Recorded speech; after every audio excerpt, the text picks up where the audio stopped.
It's summer, means noise, lots of it. We're already being inundated with it, and we seem to get no relief when we call the precinct. There's a party 2.5 blocks away from me, my house is shaking, they start at 2 o'clock in the afternoon. I started calling about 7 p.m. and there's still no relief at midnight. You know, I'm not going to say the noise isn't a priority. It certainly is. Anything that upsets you, you know, is important to us.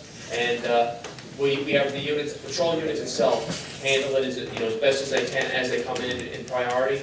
So you know, is there some way they can because obviously the thing is that we'll go away and I'll turn it back up.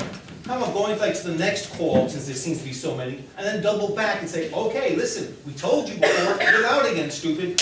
Then nail them.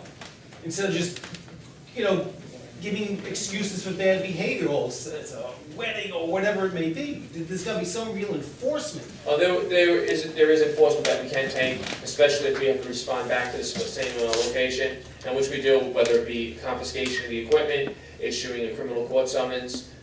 But we do, it is a priority, and we do handle it the best we can. And unfortunately, it's a very big precinct. Sometimes, like you said, on a Friday and Saturday night, there can be quite a few of them going on, especially at this time of year with barbecues and graduation parties and that type of stuff.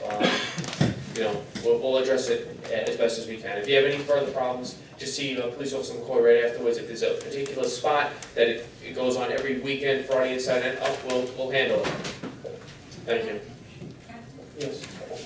At one time, we used to have a noise car that would go on Fridays and Saturdays on the weekend and address noise complaints.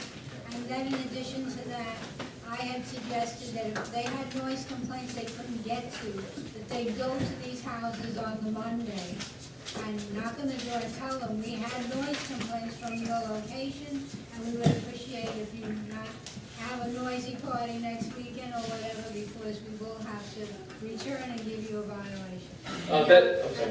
This is what I thought was in place for a while. Are we still doing that? We are still doing that as far as if there was a problem on the weekend. We have my business conditions unit will go around the following week, whether it be Tuesday, Wednesday, and Thursday, tell them we had a problem here on Friday and Saturday, and this type of behavior is not accepted, and then we address it that way. Do we still have a noise call? Noise call, we do not have anymore. That is handled, the same 2 officers are on patrol, and it's not handled by one individual car, it's handled by all the units, all individual different sectors, and it does get addressed in the same manner. Okay. Yes, sir. Good evening, Captain. This is a follow-up to the concerns expressed by the gentleman over there. I lived in Richmond Hill most of my married life, which is now about 35 years or so. Is that right, hon? 35?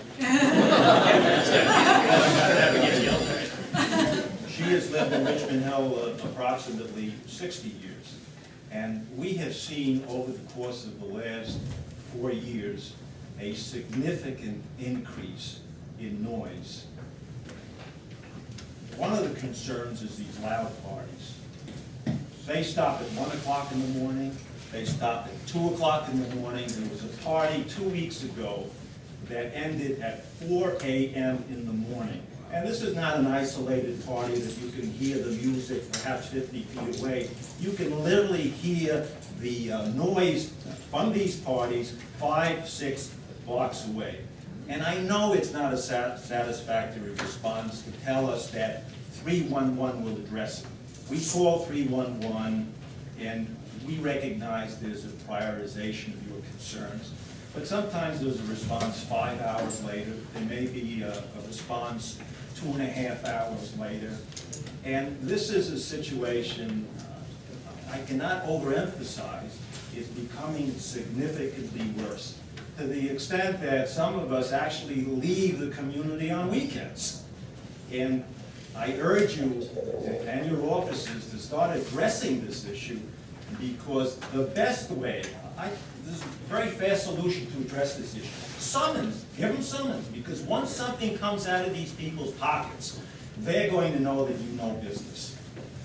Only time they're going to do something is you take that equipment. Otherwise, the music will continue. The experience of 25 years going right now. Well, why haven't we addressed it to date? The problem is ongoing. Every weekend, we have the same issue. Sometimes 2 parties, sometimes 3 parties. You can hear them 5 or 6 blocks away. Quality of life concern, of course, but there's another quality of life concern also, Captain, I say this with all due respect. These cars with boom boxes coming down these streets.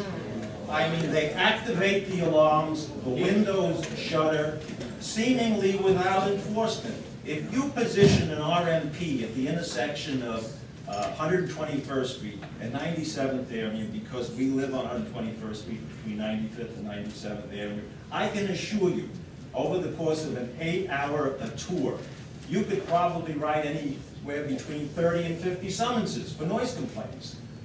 Man, Bloomberg would love you. But again, I don't want to be repetition, but this is a concern that we must address. We've got to take these streets back from these people who have absolutely no respect for any of the decent people who live in these communities. I appreciate it.